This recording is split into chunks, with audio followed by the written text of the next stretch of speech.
This is Andrew Phipps, and I invite you to be with us today for the Faith, Family, and Freedom program.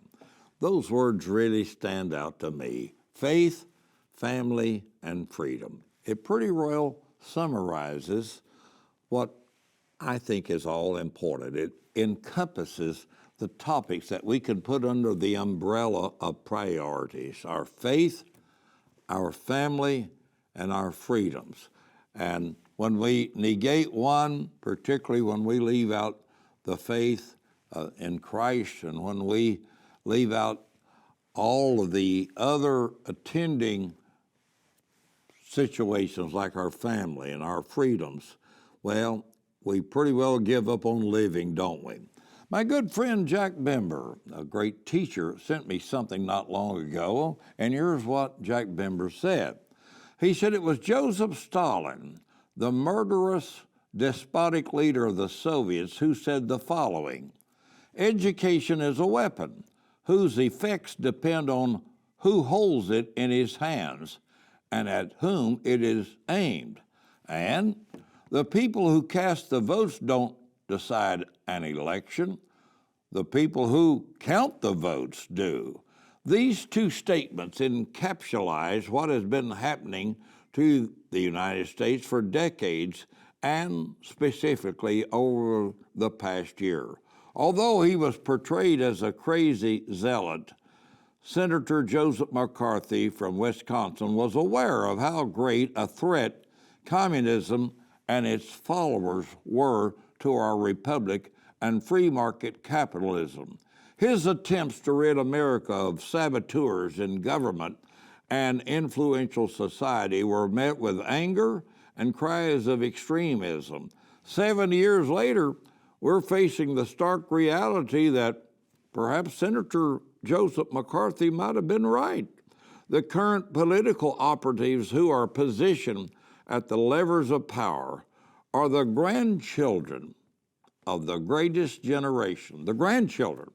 That generation we call the greatest generation. They defeated communism, fascism, and the Nazi juggernaut. They would be unrecognizable today to their grandparents. This communist leftist mob that is currently running Washington, D.C., and most of our largest cities were educated in the atheistic universities during the 70s, 80s, and 90s. This is important to note, since because the 1960s, the professors in our major universities have been using education as a weapon to legitimatize the United States laws and the Constitution while elevating communism as the only acceptable form of government. Is it any wonder that the election of 2020 was really no election at all, but it was a charade carried out in order to stop the president's defense of America's laws, the Constitution, and sovereignty? And I'm referring to our previous president. Thus, the election of 2020 was not, in many accounts, fair or legitimate at all. In other words, those that count the votes, those are the people that determine the outcome. Well, we have been weakened on the world stage. We've been resting power, freedom-loving Americans. It is madness. If that is difficult to believe, just look at the current state of affairs involving COVID. All Americans are told to get vaccinated or they are considered possible murderers. Unvaccinated Americans are being fired and isolated for being unvaccinated. Illegal immigrants are being ushered into the United States by the tens of thousands without being COVID tested or asked to wear masks. A United States citizen cannot re-enter the United States without a negative COVID test or proof of vaccine. This is just one area. The list is days long. We could discuss our dependence on foreign oil, our willingness to let American citizens be raped and murdered in Afghanistan, or the Speaker of the House has raced to pass a $3.5 trillion package that has very little to do with COVID relief or infrastructure, but more to do with restructuring of America in the image of Karl Marx. The question must be asked then, for what purpose? The purpose of everyone seeking ultimate power has been constant since Eve's acquiescence to Satan in the Garden of Eden. The left wing wants to be as God, ruling their world without responsibility to anyone or anything. They need our wealth to buy their dreams. This New World Order is nothing more than the old satanic order. It is a utopian fantasy which will bring ruin on everyone it touches. Marx and Satan always engender the same result. And I know that's a hard-hitting statement there by my friend Jack Bember, but I think he's right in raising the recognition and raising the scenario to a level, the narrative, to where that you and I realize that this country is under attack on so many fronts, economically, socially, and politically. And we'll say more about it after these announcements.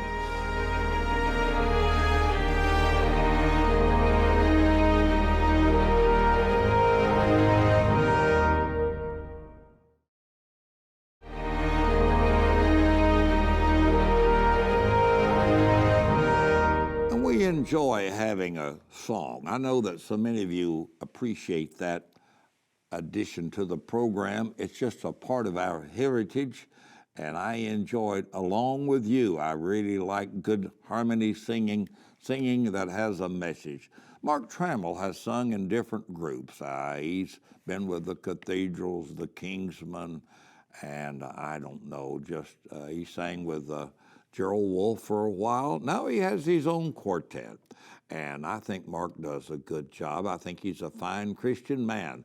He comes to us from Arkansas, and that's where his son Nick, they live down, I think, in Alabama now. But let's enjoy the singing of the Mark Trammell Quartet.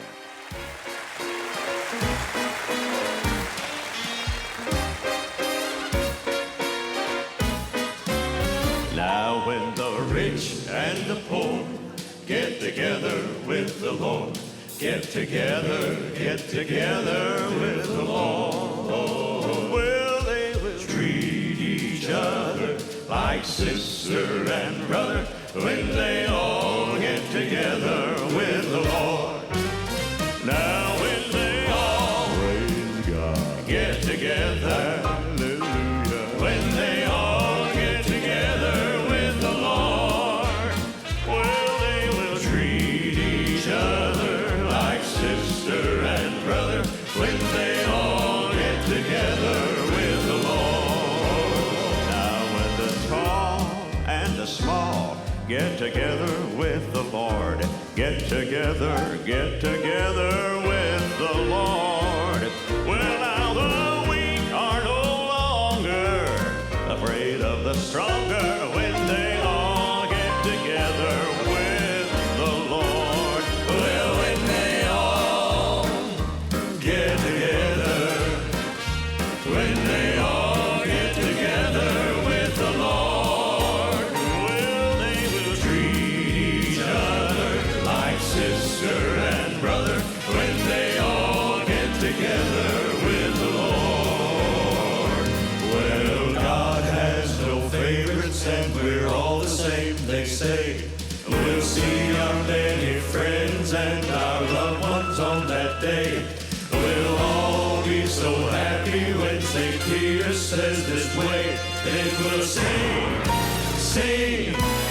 oh, now when we all get together, when we all get together with the Lord, well, they will treat each other like sister and brother when we all get together with the Lord, with the Lord.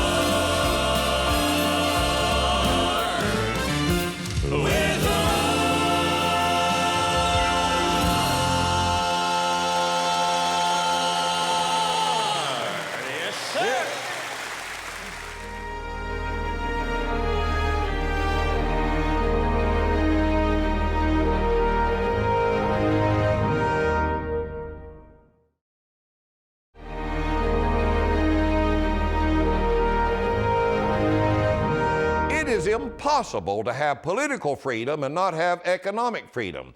In the creation of goods and services, the United States has been the envy of the world. This did not happen by chance. What we consider necessities is considered luxuries by other countries. The difference is the government did not dictate outcomes. The people were allowed to make choices. Where to work, what to produce, how many hours would we work, and what we would charge monetarily were part of an intricate system called free enterprise. The free marketplace allows for incentives, maybe the profit motive, and a system that rewards achievement. Built-in factors of private ownership of property, competition, and where prices are determined by supply and demand allowed us to have a standard of living far exceeding countries of our size and makeup. Government interference was to be kept to a minimum.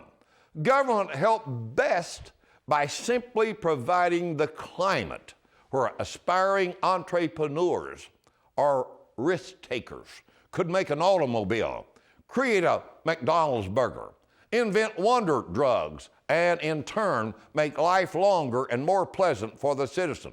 Ballpoint pens, penicillin, air conditioning, microwaves, diet soft drinks, non-iron shirts, and computers are relatively new inventions, which the greatest generation knew almost nothing about in their teenage years. Yet it seems that there are elements within the United States today who wish to take us to a European-style, secular government, run type of socialism. In this economic models, wealth is redistributed, non-productivity is rewarded, and the government plans and commands the results. The government decides which businesses and services are important and what is produced. How many tractors, how many toothbrushes will we manufacture? Economic history has proven time and again that socialism has not worked.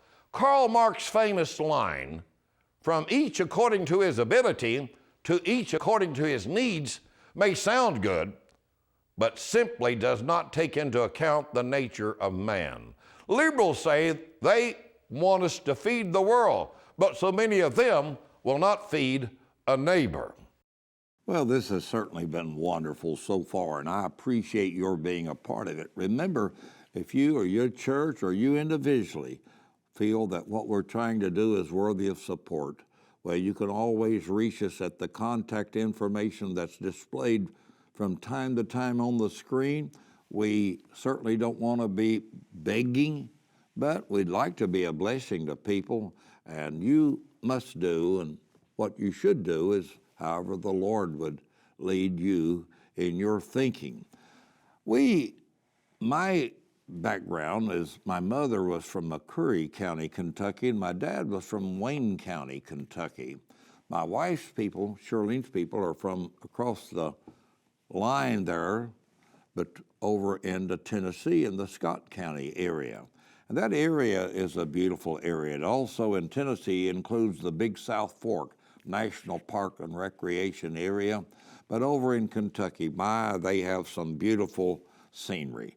The Cumberland Falls is there, the Cumberland Lake, mountains, the streams, Mill Springs. You can just seemingly go about anywhere and you'll be in some of the most beautiful country. It's just like God painted a beautiful picture over this region. And I always enjoy those people. They're my kind of people. I like the culture there. Those people, they love God. They love their freedoms. They love their family. And, you know, it was a way of growing up when I was young, you know, cornbread and soup beans, pinto beans, and fried potatoes. And I still to this day enjoy a good glass of buttermilk with cornbread put in it. I mean, cornbread the old-fashioned way. I like that, way my mother and them made it in the cast iron skillet.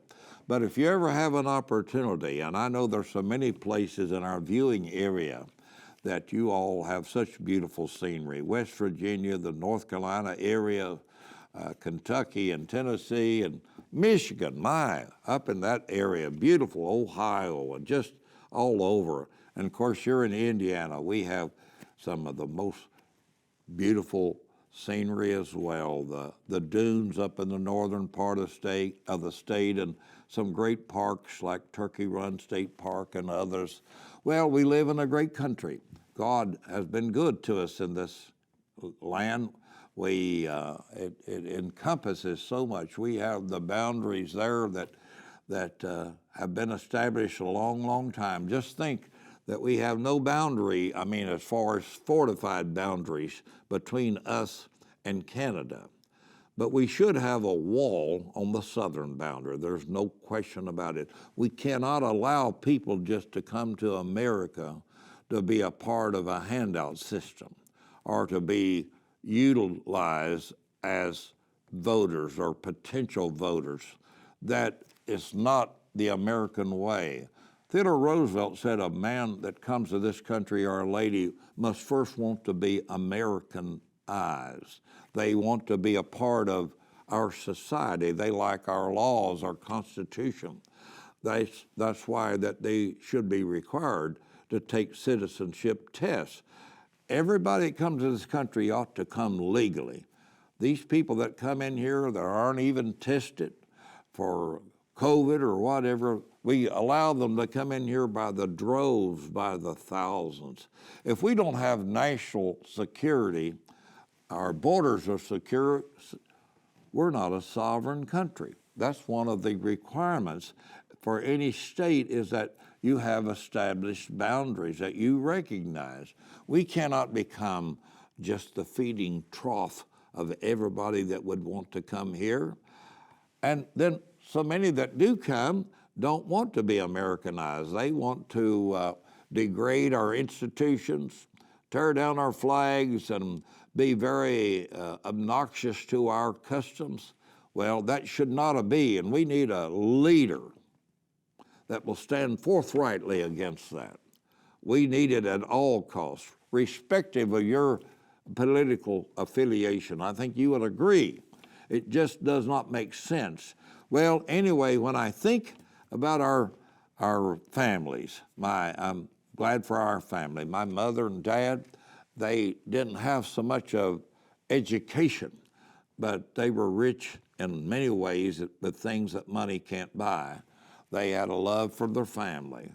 They wanted us to be something. They wanted us to not be dredges upon society. We were supposed to be contributors. We were supposed to have manners, good morals.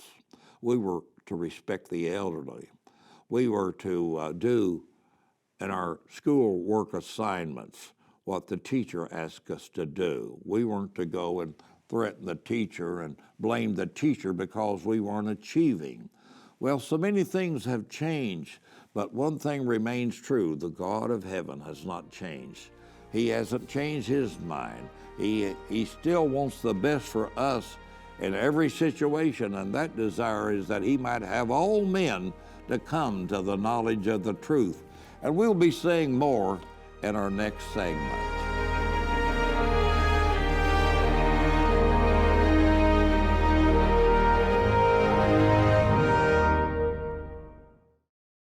Hello, friends. This is Andrew Phipps, and I believe that we need all of the materials that we can gather to help us as we combat the attack upon our faith, our family, and our freedoms. We need to be educated, and I have a handbook that has been given to state legislatures. It's been given to members of Congress.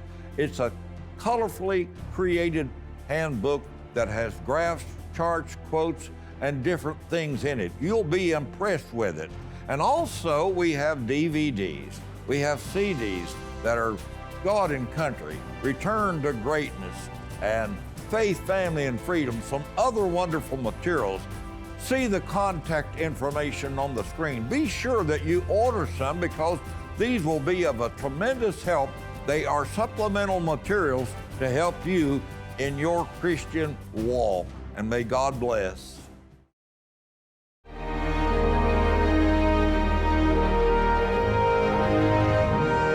Seems like the time goes quickly as we get into these programs. And by the way, we do have products just in case you might not be aware of that, we have a handbook that's on faith, family, and freedom. It's very colorfully created. It will hold your attention. Articles that deal with the family, that deal with our freedoms and our faith. Quotations galore. Pastors would love this book. We have DVDs that we made some in the nation's capital, and we have other products. We have a website, Andrew Phipps, and you can look it up under that, or maybe even put in the words faith, family, and freedom. We're on YouTube, so you can see some of the messages that we do. We speak around the country. I'm out of Liberty Baptist Church. It's an independent Baptist church. We're conservative. We use the King James Bible. We stand for the fundamentals of the faith. And if you're ever in our area in Muncie, we would invite you to join us for our church services. Everyone is welcome, and we try to be hospitable and give everybody a welcome when they come to visit us. And I know this, we need a touch of God on our services. We really do. And that has to start with me, and it has to start with you. Each one of us need to desire a closer walk. We need to desire that we be filled with the Spirit of God, that where others can notice that there's a change in our attitudes and in our behavior. We ought to be light to a world that's increasingly getting darker, it seems, by the day. I just think there are certain things that are worth contending for. Our Bible, our Constitution. It's the supreme law of the land, and I think people ought to get somewhat familiar with that. That's why when I was teaching government, it was always such a joy to talk about the foundations of our system and talk about how that we became a great republic. And so in your schooling, I hope that your kids can get the advantages of a schooling environment where God is not demeaned, where that we appeal to the redeeming social values, and we don't appeal to the lewd and base and prurient interests. And unfortunately, I think that's why so many people today are taking an increased look at homeschooling and that kind of thing, because they have gotten upset, and rightfully so, with the system that has seemingly become more indoctrination centers rather than becoming centers of education, of sharing information that's useful. I think any good teacher that has been certified to teach and knows his or her subject material ought to have the welfare of the student at home or and the classroom. But by the same token, the parents need to be concerned. And it's not the teacher's fault every time when somebody comes home and says, well, I didn't do well on my assignment. Now, by the same token, I think you and I ought to be vigilant in the materials that our sons and daughters are being asked to read. We ought to be very vigilant about that.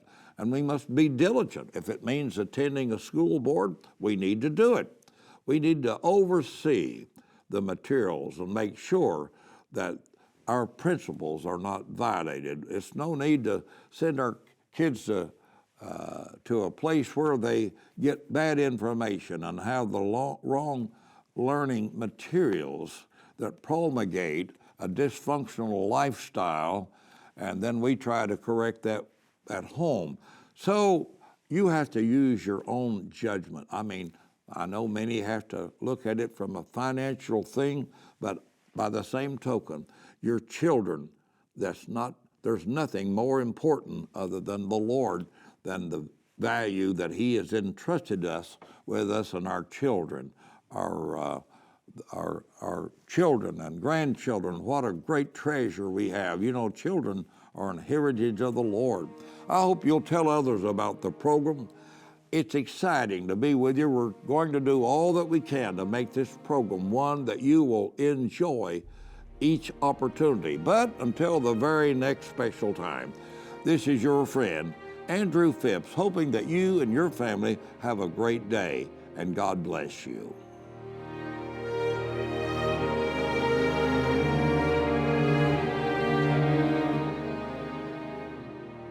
Phipps, Faith, Family, and Freedom, presented by Clemens Home Solutions and Heritage Funeral Care.